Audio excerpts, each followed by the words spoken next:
Tallinna sadamast lahkus 13. ja viimase suurema ümberasujate laevana Sierra Cordova, viies uuele kodumaale ümmarguselt 800 sakslast.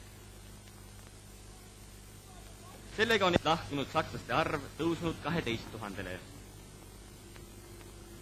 Ka sakslaste raske pagasi ja mööblivedu jõuab lõpule.